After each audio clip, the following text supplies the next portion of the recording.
And I'm kind of curious how we change that public consensus, because what I heard from the panel was really go big or go home, right? We cannot change mass incarceration if we're not thinking, kind of big and big and bold.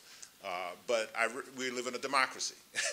And, the consensus, at the very least, according to Michelle Alexander, is that many Americans are indifferent to some of the challenges that we're talking about. They may hear the thing about cost, and even in a neighborhood like Harlem, I have to say, some of the most conservative voices in my community, from pulpits to street corners, still talk the law and order and get tough on them, and why are you helping a criminal get a job when my kid needs a job? So on the ground, these are it's very hard to combat that kind of mentality. So I'm wondering, what do we do to kind of change the public consensus on mass incarceration, to take this conversation out of nice, academia and foundations to the streets? How do we do that? My view, I think, is, in concert with Dr. Alexander's, which is that, and my evidence is New York City, with our huge shift from lock 'em up for drug sales to modified, or at least somewhat tending toward harm reduction strategy. That came about after, when the Rockefeller drug laws passed in 1993, the hue and cry began through 1983, 1993, 2003, building a mass, what do you want to call it, public education movement, a mass protest against stupid racist laws is absolutely elemental. So I'm an outlier in this whole debate on this point. I think public policy, public attitude follows public policy, not the reverse. I think you change policies, the people will follow. They'll figure out, hey, we have a new policy and everything's working fine. I guess it's fine. And so I'm sympathetic to the argument that we need to change public opinion, but I think public policy is the target and public opinion follows that. So for example, it is not the case that loosening up attitudes about marriage equality has led to more people being willing to go along with marriage equality. It is the reverse relationship, that when we changed laws about marriage equality, people's opinions started to change about it. I think the same thing's happening with marijuana. I think this will happen with reducing incarceration rates. I think a sort of laser focus on the things that drive incarceration rates will move an indifferent public to be accepting of the changes that focus produces. I would add to what Todd's saying here that when I was a kid, and this was black and white TV time for those of you who have no concept of that. What's a television? Yeah, you had to get up to go change channel. We had TV shows like The Defenders, and Humphrey Bogart was doing movies about the poor kids in the ghetto, and this young man. Yeah, I actually won an acting award for 12 Angry Men. I was the racist bigot. And that's what we had in the period where we were doing before we took off. And I think one of the things that foundations, other folks could be doing a lot more on is just kind of that subtle, under the radar kinds of, it's not an accident that Law and Order and CSI, Midwest City, Oklahoma, ended up paralleling and driving, I think, to some extent, a lot of the public belief. And I don't disagree with Todd. I mean, there's been good. Public opinion polls always follow whatever the DAs or the policymakers or the newspapers are talking about. It's rare that the public gets out in front on these sorts of issues. But I also think that the media, I used to teach American government, and there in Western Oklahoma, and there was just no overcoming John Wayne and McClintock. People pick things up from our culture in a variety of ways, and on gay marriage, how much of that was policymakers, how much of that was will and grace? As you develop, of course, it took Cheech and Chong, 40 years to get pot going, but look at them. Will and Grace, Cheech and Chong. I think there was a PR problem there. But what I'm saying, I think one of the things I always wanted our people to do when I was working for the Department of Corrections in Oklahoma, we would have upper management meetings, the whole crew of us, and we would have presentations. And one of the most effective was from a former inmate. And when we're talking about people who should be on these commissions and things that aren't, it would be nice to have people who've turned their lives around and actually, here's why I committed crimes and here's why I stopped, rather than having all these people saying, well, here's what it would take to stop me from committing a crime, and well, good for you. But he got up in front of us. He had turned his life around. He was doing ministry, but he was also working with re-entering offenders. And he pointed at one of our probation and parole guys and said, that man saved my life. If it hadn't been for him, I would probably still be in prison. And I tried, it's kind of like Todd's record of success, to get our people to say, why isn't that showing at the front of, you're getting all those commercials at the movies now from car companies and, somebody's, dating site. Why not have him, and the guy's name was Dan Reynolds, just sit and have him say, this is the guy.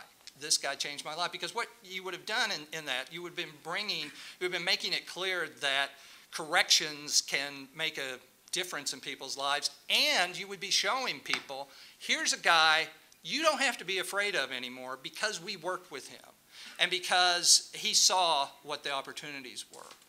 I think that message environment, and I think it is shifting to a great extent, but I share the fear that Tanya has mentioned about, we've been through this before. The 30s, we had a crime wave. The 60s into the 70s, we started this again. People don't remember, we kind of ebbed off of this at the end of the Carter administration and the beginning of Reagan. And then Len Bias died, another media thing, and it took off again. And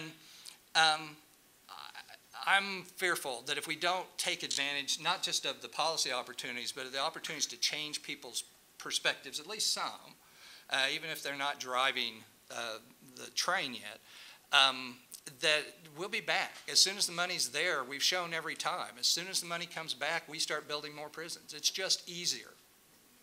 Prisons are the easy way out. They're the least effective of most of the things we can do, and they're the easiest thing to do, and because most people don't feel like they're affected, they're indifferent to it, we just do it when we've got the dollars. Fortunately for us, it looks like climate change, peak oil, water access shortages, and infrastructure rotting and falling in on us might keep our economy really in doldrums for quite a long time, and therefore keep this situation going for longer than normal.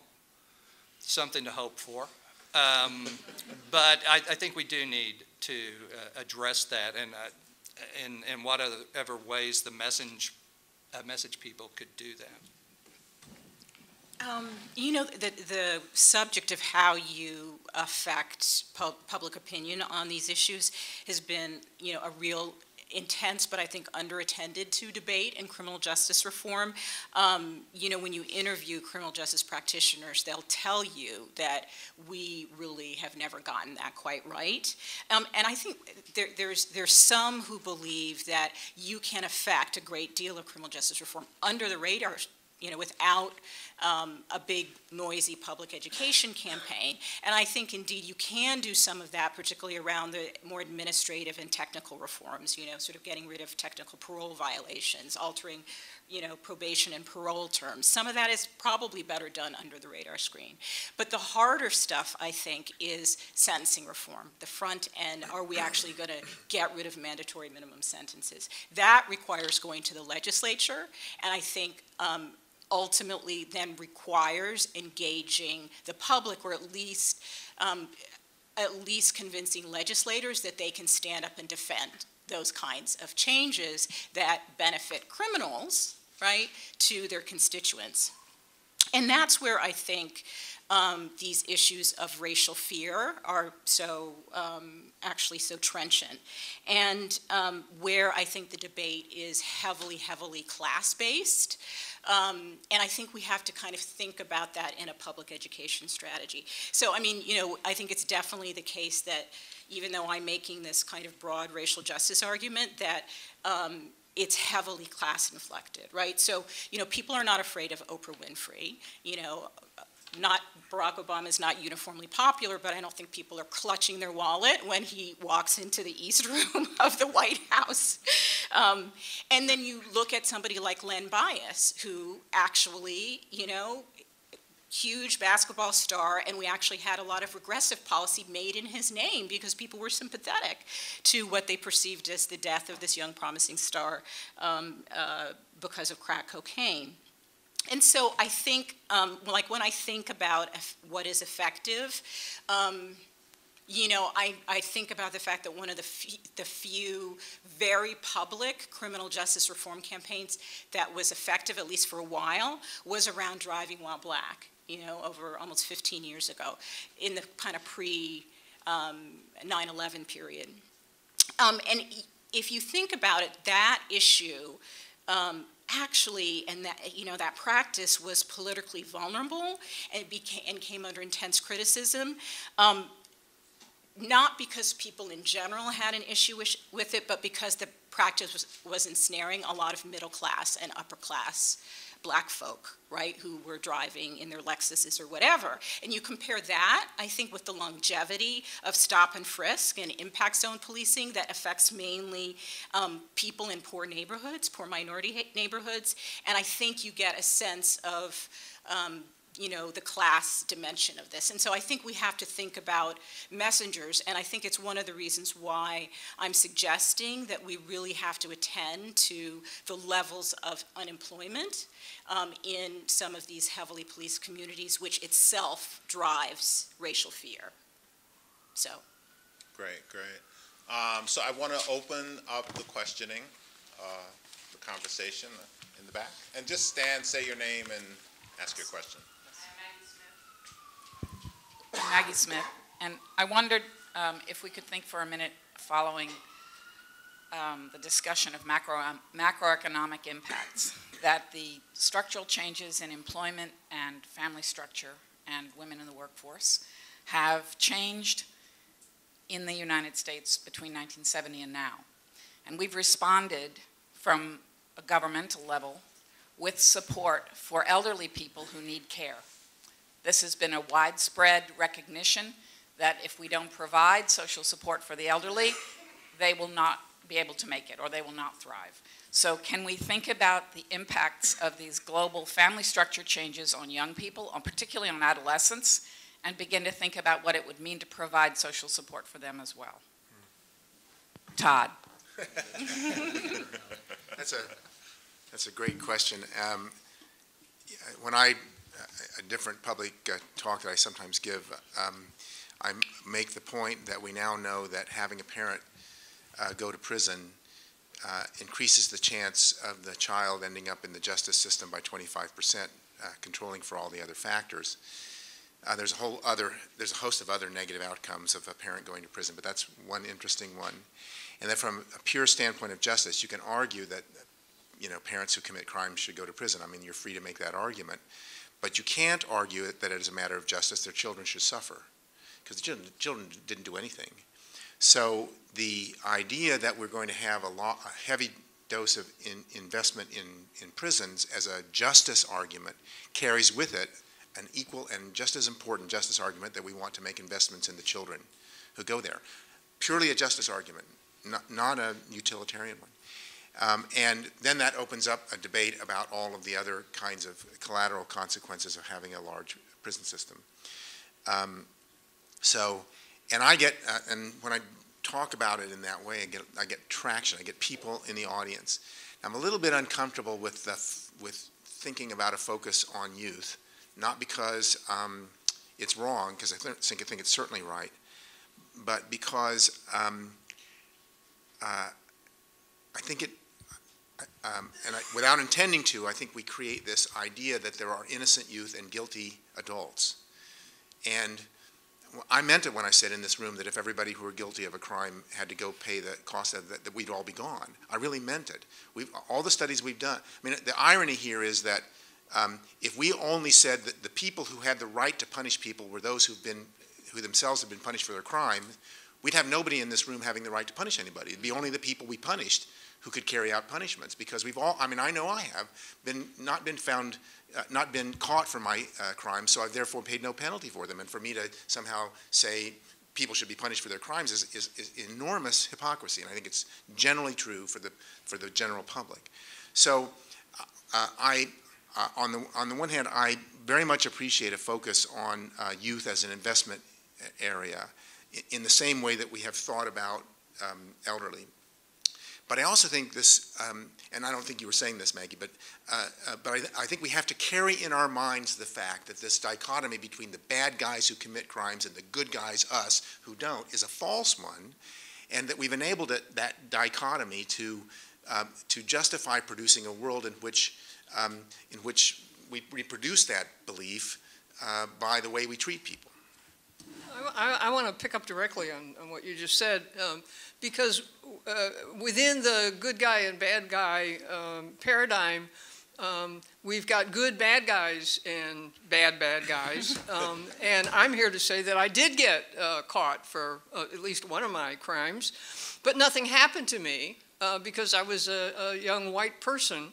And I spent a couple days in jail with a number of young black women, all of whom went to prison. And so I started visiting them. I got out really quickly. I started visiting them in prison, and that's what got me into, beginning to holler 2 years after you did, that we got to do something about all these people who are in jail because they're poor, and all this racial disparity. And hey, we had fewer than 500,000 people in prison back then, I think, right? So what to say more about that? In addition to the issue of the success of driving while black, I will say, and Tanya's completely right, that the attenuation of stop and frisk has got to do with the perception of who's suffering as compared with, black executives in their BMWs. But again, to go back to what I said in the answer to the first question, an Atlantic Philanthropy and OSF initiative 3 years ago to really raise the resistance to stop and frisk, raise the volume, is paying off. And I think we're about to see, the Justice Department day before yesterday, were they asked? They issued a proclamation that New York City needs a monitor and needs to end this stuff. And I think I'll be shocked if the federal judge doesn't fine for the plaintiffs. So, back to organizing, building mass movements on these critical issues. Yeah, I completely agree with Judy. I think it can be done, and the stop and frisk work in New York City is a really brilliant example of how constituencies, a number of different constituencies, young people, organizers, lesbian and gay communities have come together with researchers to really show the case as to the pervasive reach of stop and frisk and how it's ensnaring so many people in certain neighborhoods of New York. I just think it's harder. it's always harder when it's a racially concentrated impact on particularly poor communities. The communications work is harder, and it's always tricky, right? Particularly when you raise these issues of race, because there's a way in which talking about race disparities can just reinforce in people's mind that, yes, okay, well, that is in fact the criminal element. And I think one of the utilities, one of the strategies in the stop and frisk work that's been useful is to show just how many stops and frisks there have been and what the low hit rate is. I mean, abysmally low. So it's ensnaring so many people who have no criminal involvement whatsoever. And, you know, the sad fact is, even though, Todd, I agree with you that it's not about innocence, the fact is those narratives of innocence help us in a communications campaign, and we have to be open to using them. On the list of things of what I wish I'd said, in answer to Maggie's question, I wish I'd said that, 25 years ago, you couldn't get a conversation going about the problems people face trying to make it after they're released from prison. And that's the only conversation that's going on now. So people like Jeremy Travis, I credit them for having changed the conversation framework that we find ourselves in. It's much easier now to say, this person's leaving prison trying to make it, and here are all the barriers. So something has changed profoundly out there, and it is easier to do that kind of work, and that's what I wish I'd said instead of what I did say. I would just add, going back to Todd's point about the good guys, bad guys, as someone who's been in the room where sentencing commission people are talking about things in more than one state, that conversation occurs in those rooms. It's not a matter of it's just out, on TV or something like that. There are states where the idea of we're the good guys, they're the bad guys, at least among some of the policymakers at the table, have actually driven what those states either ended up doing or not doing. And it's not just one or two states. There are several that you could name in this. And that, back in another lifetime when I actually taught in a university, my favorite book, for those of you, I don't even know if they, because it was written back in the 70s where they used paper. It was a book by William Kerr Muir called Police Street Corner Politicians. And if you can find that anywhere, he set up a dichotomy of cops, but it would apply to people in policymaking too. And the ideal, he said, was the person who is able to, the police officer who is able to do his job but put himself in the place of the people he was doing it to. And respond appropriately to that. There are other categories in that, but that's essentially where you have the other people driving your policy, you get these kinds of policies. What we have to get to is to find and to encourage and to support the guys in your policymaking community, as Todd was talking about, but also in your media, in your community groups that Judy works so much with, and make sure they're empowered, the ones that have that there but for the grace of God perspective as well. I got to say one more thing about this good guy, bad guy paradigm, which is that it is ground into the mechanics of criminal justice on the street, and at arraignment with police and prosecutors. They're absolutely sure they know who is a good guy, who is a bad guy. A prosecutor once told me years ago that, dealing with people coming into the system for arrest, we know who are the good guys and who are the bad guys, and our job is just to, lock up the bad guys and let the good guys go, right? Well, the fruit of that mentality in police and prosecution is the ethic that is responsible for the fact that it's been estimated maybe 25%, up to 25% of the people who are serving prison terms are not guilty of the crime they pled guilty to, because it justifies, the mentality is we can do anything to put the bad guys away, including manufacturing evidence and, spinning the story so that they're terrified to go to trial, right? Stack up the numbers and threaten them with a big stick. You can see that in the Central Park 5 please, if you haven't seen the movie, if you haven't read the book. Yeah, absolutely. Other questions right here? Hi, my name's Fury Young. I'm a student at CUNY here and also an activist. Thanks all for speaking. I have a question for all of you, or any of you can answer it.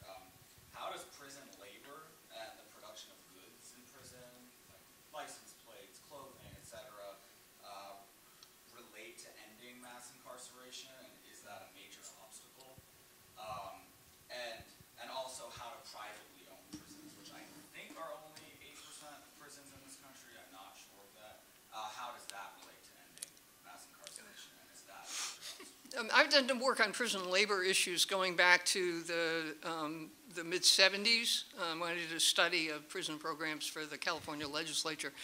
And I think, although the prison labor issue isn't unimportant, it's not a driver.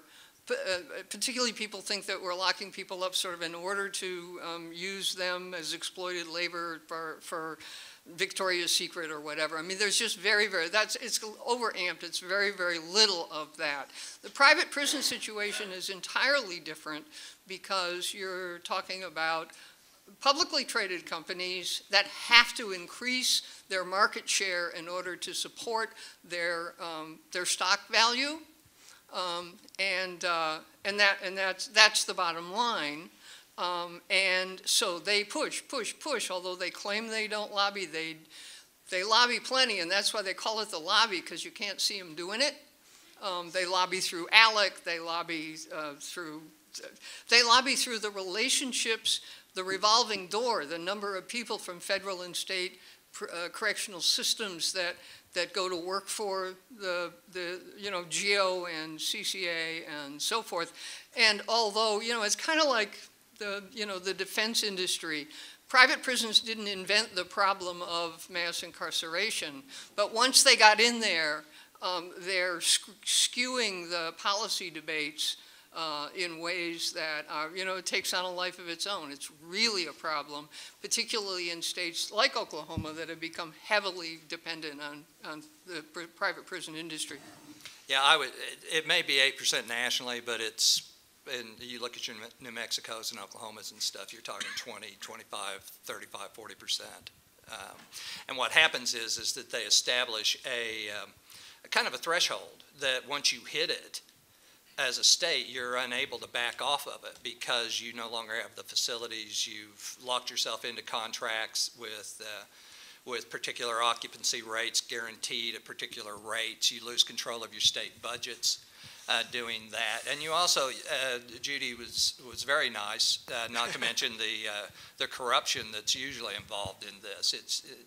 I would just ask you to keep an eye on Oklahoma over about the next 3 months. I'm just throwing that out there. And the thing about the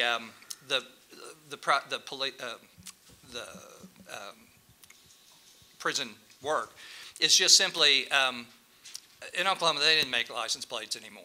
I mean, the major work that they would do would be on farms, which might actually be helpful, but it can also be seen as the bad old days again.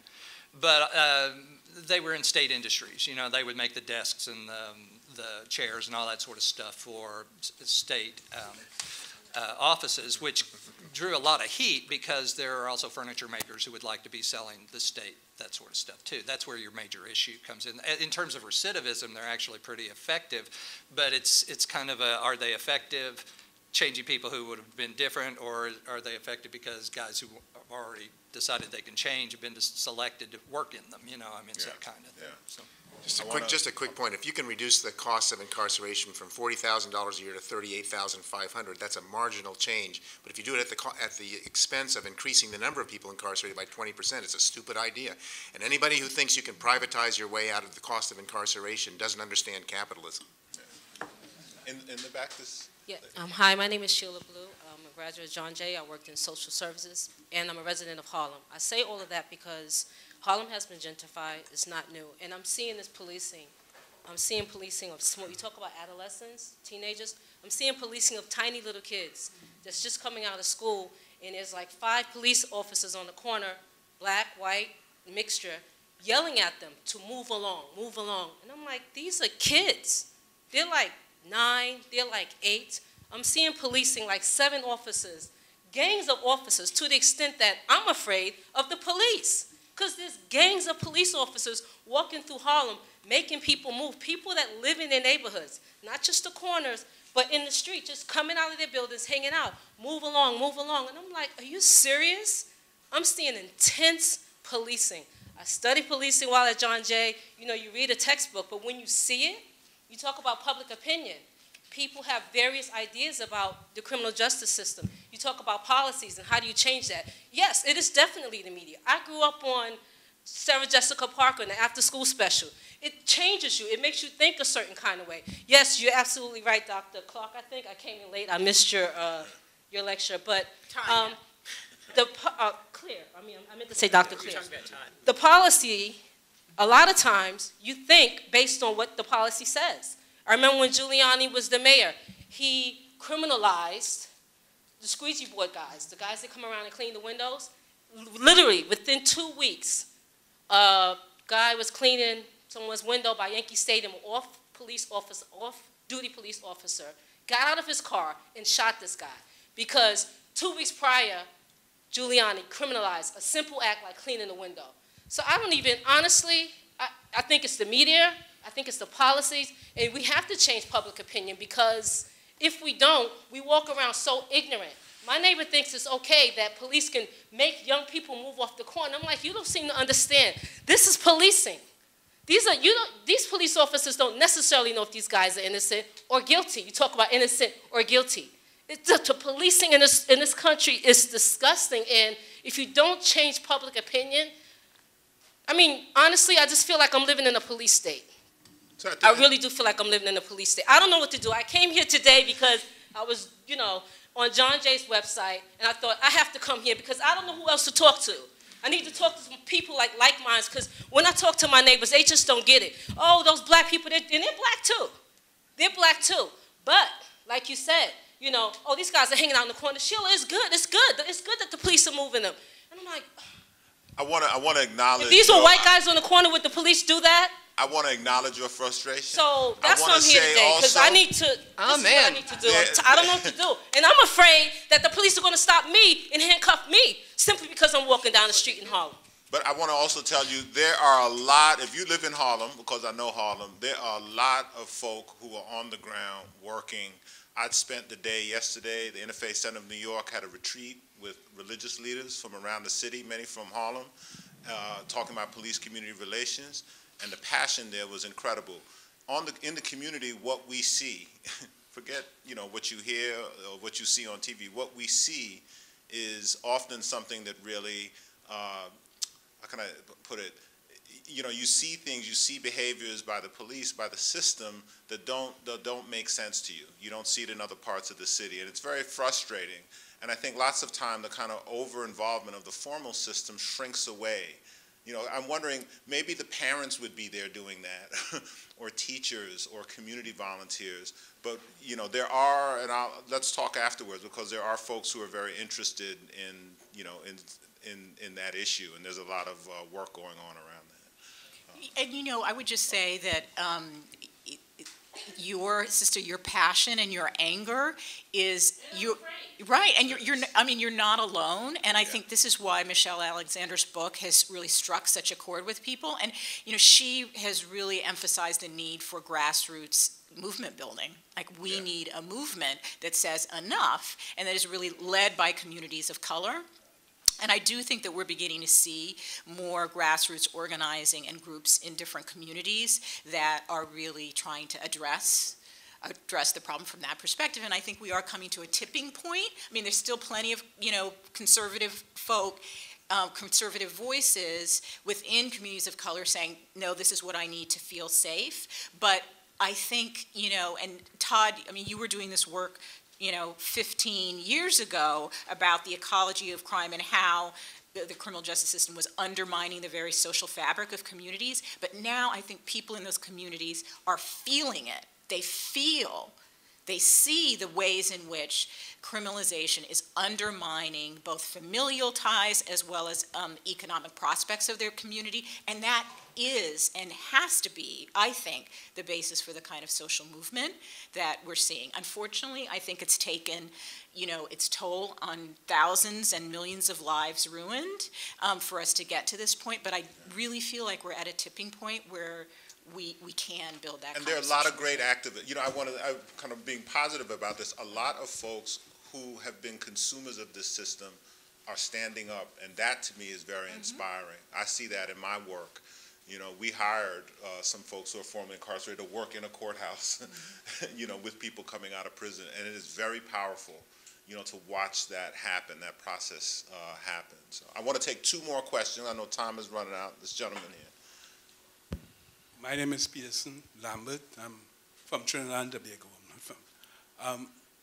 I am totally, intrigued by the presentations. One thing I didn't agree with is that the good guy, bad guy. Those people who are incarcerated are not bad. I always say that from my experience. They only do bad things, but they're not bad. And if you get to know them, they can change, even in the society, if we really show them the kind of love and understanding that they deserve, they will not do the bad things. What I'm looking at, though, is this forum, where do we go from here? This is my question. Okay. I mean, it's all right to have an academic discussion, what we're going to do with the pre-K, what we're going to do, stepping out of the silo, I agree with all. But the political will, convincing the politicians, the lawmakers, is my concern as to what we should do. Because, as Mr. Clear just said, policies and public opinion will follow policies. So I just want to know, what are we going to do? What is the strategy? So maybe have the panelists highlight, one or two. I know we've covered a couple of things. Organize and litigate. No, actually, I mean, that's a major part of it. I also would argue that, as I said before, that I don't think, with due respect, I don't think the foundations on this side of it have done the same work that the foundations on the right have done in terms of creating messengers and forums and publications and this constant repetition of their messages.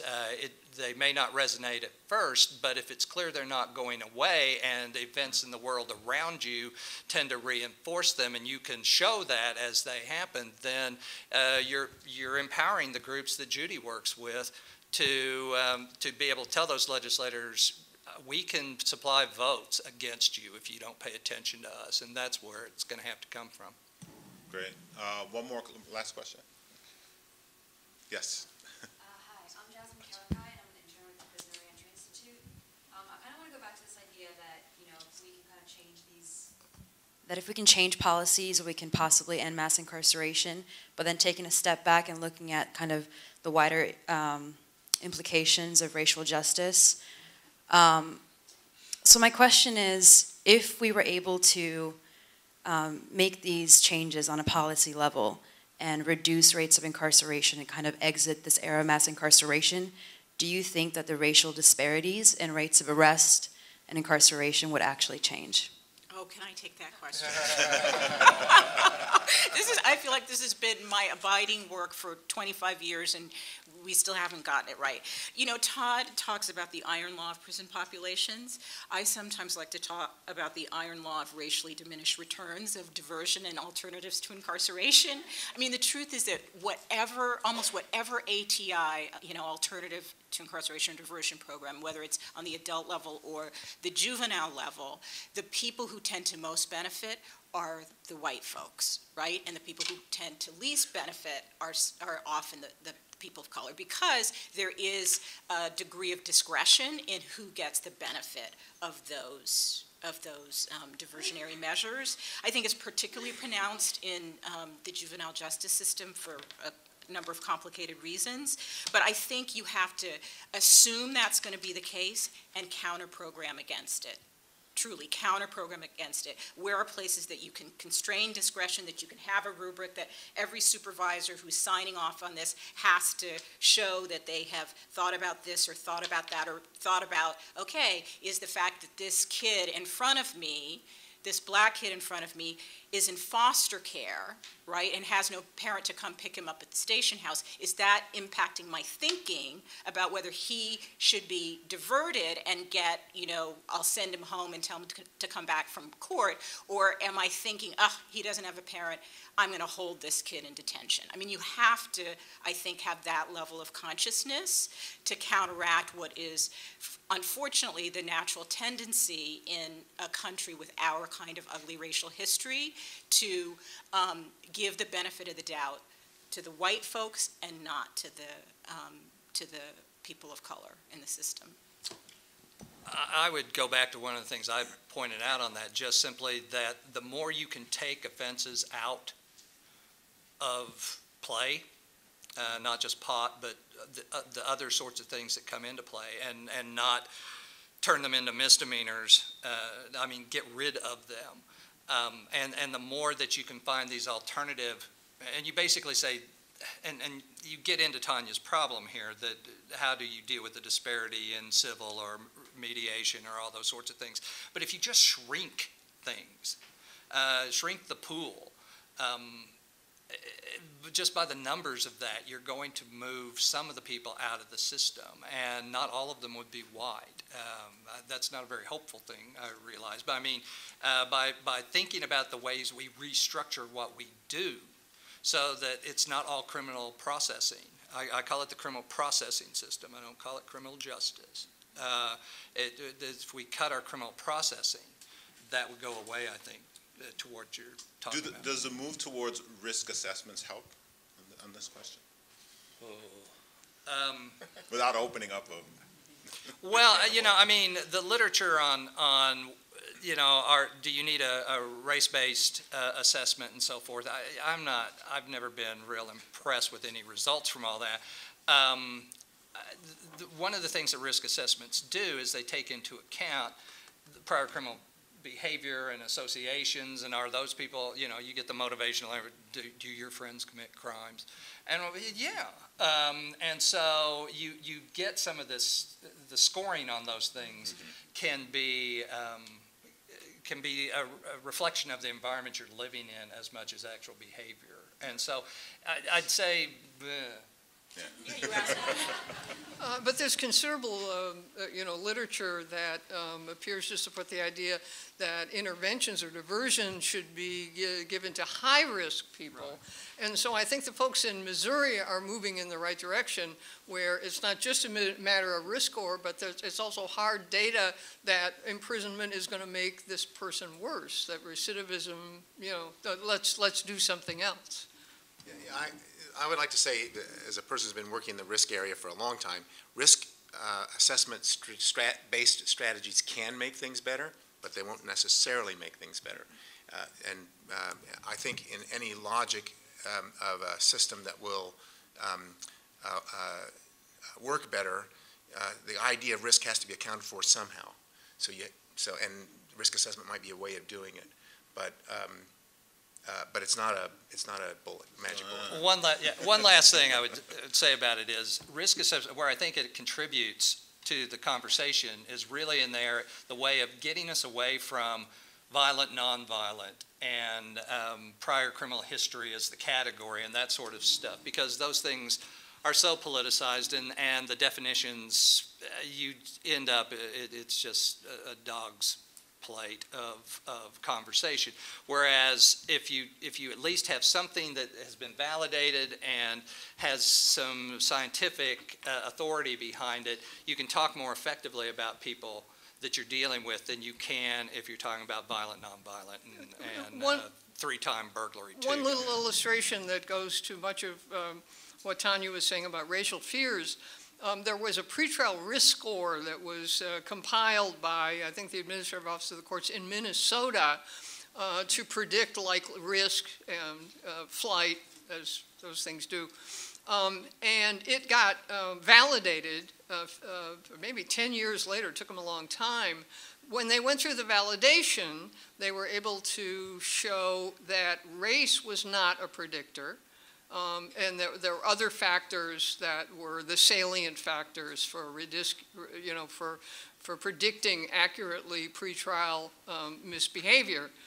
Turned out, I called up the woman who had done the validation to find out more.